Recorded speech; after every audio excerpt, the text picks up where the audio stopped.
Hi ನಮಸ್ತೆ ಎಲ್ರಿಗೂ. ಇವತ್ತೊಂದು ವಿಡಿಯೋ ನಿಮ್ಮ ಜೊತೆ ಶೇರ್ ಮಾಡ್ಕೊಳ್ಳುವ ಅಂತ. ಕೆಲವೊಂದು ನೆಗೆಟಿವ್ ಮಾತು ಅಂಥದ್ದೆಲ್ಲ ಬರ್ತದಲ್ಲ, ಆ ಟೈಮಲ್ಲಿ ನಾವು ಯಾವ ಥರ ಒಂದು ಇದು ಮಾಡ್ಬೋದು ಅಂತೇಳಿ. ಹಾಗೆ ಯಾರಾದರೂ ಹೊಸಬರು ನನ್ನ ಚಾನಲ್ ನೋಡ್ತಾ ಇದ್ದರೆ ಪ್ಲೀಸ್ ಸಬ್ಸ್ಕ್ರೈಬ್ ಮಾಡ್ಕೊಂಡು ವಿಡಿಯೋ ನೋಡಿ, ಹಾಗೆ ಲೈಕ್ ಮಾಡಿ ಮತ್ತು ಆದಷ್ಟು ಶೇರ್ ಮಾಡಿ, ಕಮೆಂಟ್ ಮಾಡೋದನ್ನು ಮರಿಬೇಡಿ. ವಿಡಿಯೋ ಹೇಗೆ ಅನ್ನಿಸ್ತು ಅಂತೇಳಿ. ಈಗ ಸ್ಟಾರ್ಟ್ ಮಾಡುವ. ಎಂತ ಗೊತ್ತುಂಟಾ, ನೀವೀಗ ಸೈಲೆಂಟಾಗಿ ಇರ್ತೀರಲ್ವಾ, ಸೈಲೆಂಟಾಗಿರ್ತೀರ ಅಂಥೇಳಿ ಜನ ಏನು ಮಾಡ್ತಾರೆ, ನಿಮ್ಮ ಬಗ್ಗೆ ಒಂಥರ ನೆಗೆಟಿವ್ ಆಗಿ ಮಾತಾಡಲಿಕ್ಕೆ ಸ್ಟಾರ್ಟ್ ಮಾಡ್ತಾರೆ. ಅಂದರೆ ಏನು ಮಾತಾಡಿದರೂ ಸಹ ಇವರು ಒಂದು ರಿಪ್ಲೈ ಮಾಡೋದಿಲ್ಲ. ಹಾಗಾಗಿ ನಮಗೆ ಹೇಗೆ ಬೇಕು ಹಾಗೆ ನಾವು ಅವರಿಗೆ ಒಂದು ಇದರಲ್ಲಿ ಮಾತಾಡುವ, ನೆಗ್ಲೆಕ್ಟಾಗಿ ಮಾತಾಡುವ, ಸಹ ಹಂಗಿಸ್ಬೇಕಂತ ಹೇಳ್ತಾರೆ ನೋಡಿ, ಹಂಗಿಸ್ತಾರಲ್ಲ, ಆ ಥರ ಎಲ್ಲ ಮಾತಾಡಲಿಕ್ಕೆ ಸ್ಟಾರ್ಟ್ ಮಾಡ್ತಾರೆ. ಅದಕ್ಕೆಲ್ಲ ನೀವೇನು ಗೊತ್ತುಂಟಾ, ರಿಯಾಕ್ಟ್ ಮಾಡಲಿಕ್ಕೆ ಹೋಗಬಾರ್ದು. ಒಮ್ಮೊಮ್ಮೆ ರಿಯಾಕ್ಟ್ ಮಾಡಬೇಕಾಗ್ತದೆ. ಕೆಲವೊಬ್ಬರು ಬೇಕಂತಲೇ ನಮ್ಮನ್ನು ಕೆಣಕಲಿಕ್ಕೆ ಬರ್ತಾರೆ, ಅಂಥವರನ್ನು ನಾವು ನೆಗ್ಲೆಕ್ಟ್ ಮಾಡಲೇಬೇಕಾಗ್ತದೆ. ಅಂದರೆ ಅದಕ್ಕೆ ರಿಯಾಕ್ಟ್ ಮಾಡಲಿಕ್ಕೇ ಹೋಗಬಾರ್ದು. ನೋಡಿ, ಈಗ ನಮ್ಮ ಹತ್ರ ಹಣ ಇರ್ತದಲ್ವ, ಹಣ ಅಂತೇಳಿದರೆ ಈಗ ನೋಟು, ಅದು ಪೇಪರ್, ಅದು ಸೌಂಡ್ ಮಾಡೋದಿಲ್ಲ. ಎಷ್ಟೇ ನಿಮ್ಮ ಹತ್ರ ನೋಟು ರಾಶಿಯೇ ಇರಲಿ, ಅದು ಸೌಂಡ್ ಮಾಡೋದಿಲ್ಲ. ಅದರ ಬದಲಿಗೆ ಚಿಲ್ಲರೆ ಕಾಯಿನ್ಸ್ ಎಲ್ಲ ಇರಲಿ ನೋಡಿ, ಅದು ಎಷ್ಟು ಸೌಂಡ್ ಮಾಡ್ತದಲ್ವ. ಅದು ಸ್ವಲ್ಪ ಕಾಯಿನ್ಸ್ ಇದ್ದರೂ ಸಹ ತುಂಬ ದೊಡ್ಡ ಸೌಂಡ್ ಮಾಡ್ತದೆ, ಅಂದರೆ ನಮ್ಮ ಹತ್ರ ತುಂಬ ಉಂಟು ಅನ್ನೋ ಹಾಗೆ. ಅದೇ ತುಂಬ ನೋಟಿದ್ದರೆ ಆ ನೋಟು ಸೌಂಡೇ ಮಾಡೋದಿಲ್ಲ. ಹಾಗೆಯೇ ನಿಮ್ಮ ಒಂದು ಸೈಲೆನ್ಸ್ ಉಂಟಲ್ಲ, ಅದು ಎಷ್ಟು ವ್ಯಾಲ್ಯೂ ಇರ್ತದೆ ಅನ್ನೋ ಒಂದು ರೀಸನ್ಗೋಸ್ಕರ ನಾನು ಇದು ನಿಮಗೆ ಎಕ್ಸಾಂಪಲ್ ಹೇಳ್ತಾ ಇದ್ದೇನೆ. ಈ ಚಿಲ್ಲರೆ ಅವರೆಲ್ಲ ಇರ್ತಾರೆ ನೋಡಿ, ಅವರೇ ತುಂಬ ಮಾತಾಡೋದು, ತುಂಬ ಹಾರಾಡೋದು, ಬೇರೆಯವ್ರ ಬಗ್ಗೆ ಕೀಳಾಗಿ ಮಾತಾಡೋದು ಅಂಥವ್ರನ್ನೇ. ಅದ್ರ ಬಗ್ಗೆ ನೀವು ರಿಯಾಕ್ಟ್ ಮಾಡಲಿಕ್ಕೆ ಹೋಗಲೇಬೇಡಿ. ಯಾಕಂತೇಳಿದ್ರೆ ಇರ್ತಾರೆ ಪಾಪ, ಒಬ್ಬರು ತುಂಬ ಸೈಲೆಂಟಾಗಿರ್ತಾರೆ, ಅವರಿಗೆ ತುಂಬ ಟಾರ್ಚರ್ ಕೊಡಲಿಕ್ಕೆ ಅಂತಲೇ ಸ್ವಲ್ಪ ಜನ ಕಾಯ್ತಾ ಇರ್ತಾರೆ. ಚಿಲ್ಲರೆಗಳು, ಅವರು ಚಿಲ್ಲರೆ ಅಂತಲೇ ಹೇಳ್ಬೇಕಾಗ್ತಂಥವರಿಗೆಲ್ಲ. ಹಾಗಾಗಿ ನೀವು ರಿಯಾಕ್ಟ್ ಮಾಡಲಿಕ್ಕೆ ಹೋಗಲೇಬಾರ್ದು. ಕೆಲವೊಮ್ಮೆ ಮನುಷ್ಯರು ಅಂತ ಹೇಳಿದ್ಮೇಲೆ ಒಂದು ಹಠ ಇರಬೇಕಾಗ್ತದೆ. ಹಠ ಎಲ್ಲಿ ಬೇಕು ನೋಡಿ, ಅಲ್ಲಿಯೇ ನಾವು ಹಠವನ್ನು ಸಾಧಿಸಬೇಕಾಗ್ತದೆ. ಈಗ ಹಠ ಉಂಟು ಅಂಥೇಳಿ ನಾವು ಏನನ್ನು ಪಡ್ಕೊಳ್ಬೇಕು ಅದನ್ನು ನಾವು ಪಡ್ಕೊಂಡು ಅದನ್ನು ಮರೆಯುವಂಥದ್ದಲ್ಲ.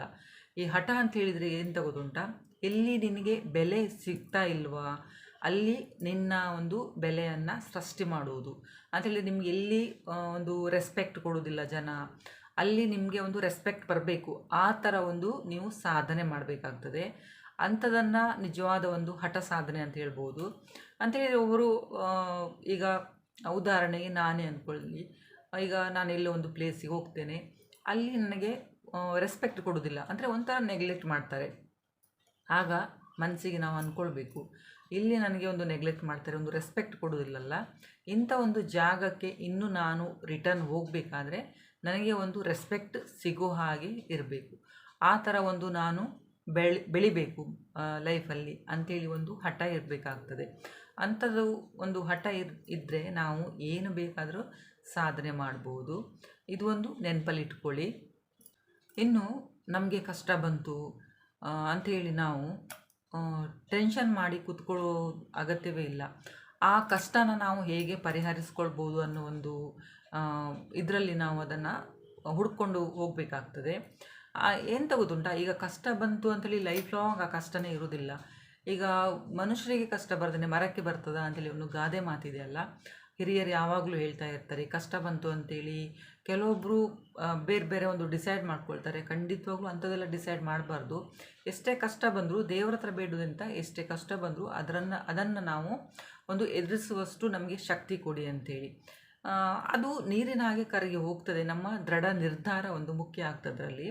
ಈಗ ನೋಡಿ, ನಾವು ಬೀಚಿಗೆ ಹೋಗ್ತೇವೆ, ಬೀಚಿಗೆ ಹೋದಾಗ ಈಗ ಮರಳಿನ ಮೇಲೆ ನಾವು ನಡೀತಾ ಇರುವಾಗ ನಮ್ಮ ಪಾದದ ಗುರುತು ಮರಳಿನ ಮೇಲೆ ಬೀಳ್ತದಲ್ಲ, ಆದರೆ ಅದೆಷ್ಟೊತ್ತಿರ್ತದೆ, ನೀರು ಬಂದು ಅದು ನಾವು ನಮ್ಮ ಹೆಜ್ಜೆ ಗುರುತಿದ್ದದನ್ನು ತಗೊಂಡು ಹೋಗ್ತದೆ, ಅಲ್ಲಿ ಪ್ಲೇನ್ ಆಗ್ತದೆ ಪ್ಲೇಸು. ಹಾಗೆಯೇ ನಮ್ಮ ಕಷ್ಟ ಸಹ, ಹಾಗೆಯೇ ನಮ್ಮ ಕಷ್ಟ ಬಂದಾಗ ಸಹ ದೇವರು ಆ ಸಮಯ ಬಂದಾಗ ಅದನ್ನು ಅಳಿಸಿ ಹಾಕ್ತಾರೆ. ನಮಗೆ ಕಾಯುವಷ್ಟು ಇದು ಬೇಕು, ನಮಗೆ ಪೇಷನ್ಸ್ ಬೇಕಾಗ್ತದೆ. ಅಂದರೆ ಇವತ್ತು ಕಷ್ಟ ಬಂತು, ಇವತ್ತೇ ನಮ್ಮದು ಪರಿಹಾರ ಆಗಬೇಕು ಅನ್ನೋ ಕಾರಣ ಅಲ್ಲ. ಒಮ್ಮೊಮ್ಮೆ ನಮಗೆ ಪರೀಕ್ಷೆ ಮಾಡಲಿಕ್ಕೆ ಸಹ ದೇವರು ಕಷ್ಟ ಕೊಡ್ತಾರೆ ಅಂತೇಳಿ ನಾವು ಅಂದ್ಕೊಳ್ಬೇಕಾಗ್ತದೆ. ನಿಮಗೆ ಕಷ್ಟ ಉಂಟು, ನಿಮಗೆ ಬಡತನ ಉಂಟು ಅಂಥೇಳಿ ನೀವು ಬೇರೆಯವರಿಗೆ ಸಹಾಯ ಮಾಡ್ದೇ ಇರಲಿಕ್ಕಾಗೋದಿಲ್ಲ. ಅಂಥೇಳಿದರೆ ಈಗ ನೀವೇನು ಶ್ರೀಮಂತರಲ್ಲ, ಅಥವಾ ನಿಮ್ಮ ಹತ್ರ ಶ್ರೀಮಂತಿಕೆ ಇಲ್ಲ, ಆದರೂ ಸಹ ಒಂದು ಕಷ್ಟದಲ್ಲಿರುವವರಿಗೆ ಹೋಗಿ ನಾವೊಂದು ಕೇಳ್ಬೋದಲ್ವ. ಅಂದರೆ ಅವ್ರ ಹತ್ರ ಹೋಗಿ ನಿನಗೇನು ಕಷ್ಟ, ಏನು ಪ್ರಾಬ್ಲಮ್ಮು ಅಂತೇಳಿ ಒಂದು ಕೇಳುವಷ್ಟು ಒಂದು ಶ್ರೀಮಂತಿಕೆ ನಮ್ಮ ಹತ್ರ ಇದೆ. ಅದೊಂದು ದೇವರು ಕೊಟ್ಟಿದ್ದಾರಲ್ವ. ಹಾಗಾಗಿ ನಮಗೆ ಕಷ್ಟ ಇದೆ, ಇನ್ನೊಬ್ಬರ ಹತ್ರ ನಾವೆಂತ ಕೇಳೋದು, ಅವರಿಗೂ ಏನಾದರೂ ಆಗಲಿ ಆ ಥರ ಒಂದು ಕೇರ್ಲೆಸ್ ಇದು ಭಾವನೆ ಯಾವತ್ತೂ ಇರಬಾರ್ದು. ನಮ್ಮ ಹತ್ರ ಶ್ರೀಮಂತಿಕೆ ಇಲ್ಲ ಅಥವಾ ನಮ್ಮ ಹತ್ರ ಅವರಿಗೆ ಕೊಡಲಿಕ್ಕೆ ಆಗದೇ ಆಗಲಿಕ್ಕೆ ಏನಿರಲಿಕ್ಕಿಲ್ಲ, ಆದರೂ ಸಹ ಅವರ ಕಷ್ಟ ಏನಂತೇಳಿ ಕೇಳಿ ಅಥವಾ ಅವರ ಕಷ್ಟ ಏನಾದರೂ ನಮ್ಮ ಹತ್ರ ಪರಿಹಾರ ಮಾಡಲಿಕ್ಕೆ ಆಗ್ಬೋದಾ ಅನ್ನೋದು ಸಹ ನಾವೊಂದು ಯೋಚನೆ ಮಾಡಬೇಕಾಗ್ತದೆ. ಕೇಳ್ದೇ ಇರುವಷ್ಟು ಮೂರ್ಖರಾಗಿ ಸಹ ನಾವು ಇರಬಾರ್ದು. ಕಷ್ಟದಲ್ಲಿ ಇರುವವರ ಮಾತನ್ನು ನಾವು ಕೇಳಿಸ್ಕೊಳ್ಳುವಂಥ ಒಂದು ಸಹನೆ ಇರಬೇಕಾಗ್ತದೆ. ಆಗ ಇದರಿಂದ ಏನಾಗ್ತದೆ ಅಂತೇಳಿದರೆ, ಈಗ ನಮ್ಮ ಎದುರುಗಡೆ ಇರುವವರದು ತುಂಬ ಕಷ್ಟ ಇರ್ತದೆ, ಅವರಿಗೆ ತುಂಬ ಪ್ರಾಬ್ಲಮ್ ಇರ್ತದೆ. ಅವರು ನಮ್ಮ ಹತ್ರ ಹೇಳ್ಕೊಂಡಾಗ ಅವರಿಗೆ ಅವರ ಮನಸ್ಸು ಸ್ವಲ್ಪ ಹಗುರ ಅನ್ನಿಸ್ತದೆ. ಹಾಗೆಯೇ ಏನಾದರೂ ನಾವೊಂದು ಅವರಿಗೆ ಸ್ವಲ್ಪ ಧೈರ್ಯದ ಮಾತು ಆ ಥರ ಎಲ್ಲ ನಾವು ಮಾತಾಡಿದರೆ ಅವರಿಗೆ ಎಷ್ಟೋ ಅದರಿಂದ ಸಮಾಧಾನ ಸಿಗ್ತದೆ. ಹಾಗಾಗಿ ನಾನು ಹೇಳೋದು, ಕಷ್ಟದಲ್ಲಿ ಇರುವವರ ಹತ್ರ ಸ್ವಲ್ಪ ಮಾತಾಡಬೇಕಾಗ್ತದೆ. ನಮಗೆ ಕಷ್ಟ ಉಂಟಂತೇಳಿ ನಾವೊಂದು ಮೂಲೆಯಲ್ಲಿ ಕೂತ್ಕೊಳ್ಳೋದಲ್ಲ, ನಮಗಿಂತ ತುಂಬ ಕಷ್ಟದಲ್ಲಿ ಇರುವವರು ಸಹ ಇರ್ತಾರೆ. ಈಗ ಫ್ರೆಂಡ್ಶಿಪ್ಪಲ್ಲಿ ಆಗಲಿ ಅಥವಾ ಫ್ಯಾಮಿಲಿಯಲ್ಲಾಗಲಿ ಎಂಥ ನೇಬರ್ಸ್ ಆಗಲಿ ಎಂಥ ಗೊತ್ತುಂಟ, ಅವರು ಏನೂ ಕಾರಣ ಇರೋದಿಲ್ವ, ಸಣ್ಣ ಸಣ್ಣ ರೀಸನ್ನು ಅದನ್ನು ಕಾರಣ ಕೊಟ್ಟು ನಮ್ಮಿಂದ ದೂರ ಆಗ್ತಾರೆ. ಅಂದರೆ ನಾವು ಅವರಿಗೆ ಬೇಡ, ಹಾಗಾಗಿ ಒಂದು ಸಣ್ಣ ಸಣ್ಣ ರೀಸನ್ ಕೊಟ್ಟು ನಮ್ಮಿಂದ ದೂರ ಆಗ್ತಾರೆ. ಕೆಲವೊಬ್ರು ಏನು ಗೊತ್ತಾ, ಕಾರಣವೇ ಇರೋದಿಲ್ಲ, ನಮ್ಮ ಜೊತೆ ಇರ್ತಾರೆ. ಅವರು ನಿಜವಾದ ನಮ್ಮ ಆತ್ಮೀಯರು ಅಂತೇಳಿದರೆ, ನಾವು ಯಾವುದೇ ಥರ ಇರಲಿ, ನಾವು ಬಡವರಾಗಿರಲಿ ಅಥವಾ ನಮ್ಮ ಹತ್ರ ಏನು ಇಲ್ಲದಿರಲಿ ಅಥವಾ ನಾವು ಶ್ರೀಮಂತರಾಗಿದ್ದರೂ ಸಹ ಅವರು ಲೈಫ್ ಲಾಂಗ್ ನಮ್ಮ ಜೊತೆಯಲ್ಲಿ ಇರ್ತಾರೆ. ಅಂಥವ್ರನ್ನು ನಾವು ಯಾವತ್ತೂ ಕಳ್ಕೊಳ್ಬಾರ್ದು. ನೀವು ಕೆಲವೊಬ್ಬರು ಫ್ರೆಂಡ್ಸನ್ನು ನೋಡಿರ್ಬೋದು, ನಿಮ್ಮ ಹತ್ರ ಇದ್ದಾಗ ನಿಮ್ಮ ಜೊತೆಲಿ ತುಂಬ ಖುಷಿಯಾಗಿ ನಿಮ್ಮ ಜೊತೆಲಿ ಒಂದು ಅಂದರೆ ಅಷ್ಟು ಕ್ಲೋಸ್, ನಾವು ಅವರ ಕಷ್ಟಕ್ಕೆ ನಾವಿದ್ದೇವೆ ಅನ್ನೋ ಒಂದು ನಾಟಕ ಮಾಡುವವರು ಇರ್ತಾರೆ. ಕೆಲವೊಬ್ಬರು ಫ್ರೆಂಡ್ಸ್ ಅಂತಲ್ಲ, ರಿಲೇಟಿವ್ಸಲ್ಲಿ ಸಹ ಇರ್ತಾರೆ, ನೇಬರ್ಸಲ್ಲಿ ಸಹ ಇರ್ತಾರೆ, ನಿಮ್ಮ ಸುತ್ತಮುತ್ತ ಸಹ ಇರ್ತಾರೆ, ಅಥವಾ ನೀವು ವರ್ಕ್ ಮಾಡುವಲ್ಲಿ ಸಹ ಇರ್ತಾರೆ. ಅಂಥವ್ರನ್ನು ಯಾವತ್ತೂ ಸಹ ನೀವು ನಂಬೇಡಿ.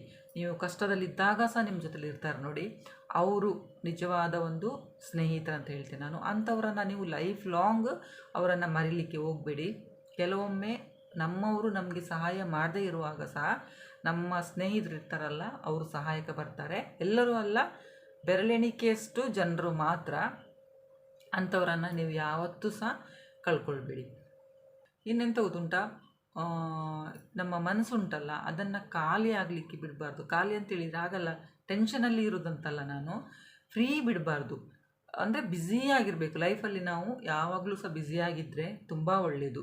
ಅದಕ್ಕೆ ಬಿಡುವಿಲ್ಲದ ಹಾಗೆ ಕೆಲಸ ಮಾಡ್ತಾ ಇರಬೇಕು ಬೆಳಿಗ್ಗೆಯಿಂದ ಸಂಜೆ ತನಕ. ಆಗ ನಮಗೆ ಯಾರ್ದು ಒಂದು ಇದು ಬರೋದಿಲ್ಲ, ಅವ್ರು ಹಾಗೆ ಇವ್ರು ಹೀಗೆ ಅನ್ನೋ ಒಂದು ಥಾಟ್ ಉಂಟಲ್ಲ, ಅಂಥದ್ದೆಲ್ಲ ಬರೋದಿಲ್ಲ. ಅಂದರೆ ಪುರ್ಸೊತ್ತೇ ಇರೋದಿಲ್ಲ ನಮಗೆ, ಬೇರೆಯವ್ರ ಬಗ್ಗೆ ಚಿಂತೆ ಮಾಡಲಿಕ್ಕೆ ಪುರ್ಸೊತ್ತು ಇರೋದಿಲ್ಲ. ನಮ್ಮ ಲೈಫನ್ನು ನಾವು ಸುಧಾರಣೆ ಮಾಡಿಕೊಳ್ಳುವಂಥ ಒಂದು ಹೋಗಬೇಕಾಗ್ತದೆ. ಇದು ಒಂದು ರೂಢಿಯಾಗಿಬಿಟ್ರೆ ಉಂಟಲ್ಲ, ಮನಸ್ಸು ಅಂತೇಳಿದ್ರೆ ಒಂದು ಬ್ಯುಸಿ. ಈಗ ನಾನು ಒಂದು ಯೂಟ್ಯೂಬ್ ಮಾಡ್ತೇನೆ ಅಥವಾ ಸ್ಟಿಚ್ ಮಾಡ್ತೇನೆ ಅಥವಾ ಅಡುಗೆ ಕೆಲಸ, ಮನೆ ಕೆಲಸ, ಹಾಗೆ ಸ್ವಲ್ಪ ಬ್ಯುಸಿಯಾಗಿರುವಾಗ ನಮಗೆ ಯಾರ್ದು ಸಹ ತಲೆಯಲ್ಲಿ ಬರೋದೇ ಇಲ್ಲ. ಅಂದರೆ ನಮ್ಮಷ್ಟಕ್ಕೆ ನಾವು ಕೆಲಸ ಮಾಡ್ತಾ ಇರ್ತೇವೆ, ನಾವು ಇಂಪ್ರೂವ್ ಆಗಬೇಕು, ನಮಗೆ ಯಾರ್ದು ಸಹ ವಿಷಯ ಬೇಡ ಅಂಥೇಳಿ. ಕಷ್ಟದಲ್ಲಿರೋರಿಗೆ ಸಹಾಯ ಮಾಡಿ, ಹಾಗಂತ ಎಲ್ಲರನ್ನ ಬಿಟ್ಟು ನಾವು ಒಂದು ಏಳಿಗೆಯನ್ನು ನೋಡ್ಕೊಳ್ಳುವ ಅನ್ನೋದು ಇದಲ್ಲ. ಅಂದರೆ ನಮ್ಮ ಮನಸ್ಸನ್ನು ನಾವು ಸ್ವಲ್ಪ ಬ್ಯುಸಿಯಾಗಿ ಇಟ್ಕೊಂಡ್ರೆ ಅದರಷ್ಟು ಒಳ್ಳೆಯದು ಯಾವುದೂ ಇಲ್ಲ. ಮತ್ತು ನಾವೊಂದು ಸುಖಕರವಾಗಿರ್ತೇವೆ ಅಂದ್ಕೊಳ್ತೇನೆ ನಾನು. ಅಂದರೆ ಯಾವುದೇ ಥರದ ಒಂದು ಟೆನ್ಷನ್ ನಮಗೆ ಬರೋದೇ ಇಲ್ಲ ಆ ಥರ ಇದ್ದರೆ. ಹಾಗಾಗಿ ನಿಮ್ಮ ಮನಸ್ಸನ್ನು ಸ್ವಲ್ಪ ಬಿಡುವಿಲ್ಲದಂತಹ ಒಂದು ಕೆಲಸವನ್ನು ಮಾಡ್ತಾ ಇರಿ, ಇದು ತುಂಬ ಒಳ್ಳೆಯದು. ಇದೊಂದು ಮಾತು ಹಿರಿಯರು ಹೇಳಿರುವಂಥದ್ದು ಏನಂತೇಳಿದರೆ, ಈಗ ಒಂದು ಚೆಂದ ಇರುವಂಥ ಒಂದು ಡ್ರೆಸ್, ಅಂದರೆ ಸುಂದರವಾಗಿ ಬ್ಯೂಟಿಫುಲ್ ಆಗಿರುವಂಥ ಒಂದು ಡ್ರೆಸ್ ನಮ್ಮ ವ್ಯಕ್ತಿತ್ವವನ್ನು ಬದಲಾಯಿಸ್ಬಹುದಲ್ವ. ಆದರೆ ಈಗ ಒಂದು ಒಳ್ಳೆಯ ಗುಣ ಇರುವಂಥ ಒಂದು ಸಂಗಾತಿ ಇದ್ದರೆ ಉಂಟಲ್ಲ, ನಮ್ಮ ಬದುಕಿನ ಒಂದು ಇದೇ ದಿಕ್ಕೇ ಬದಲಾಗ್ತದೆ.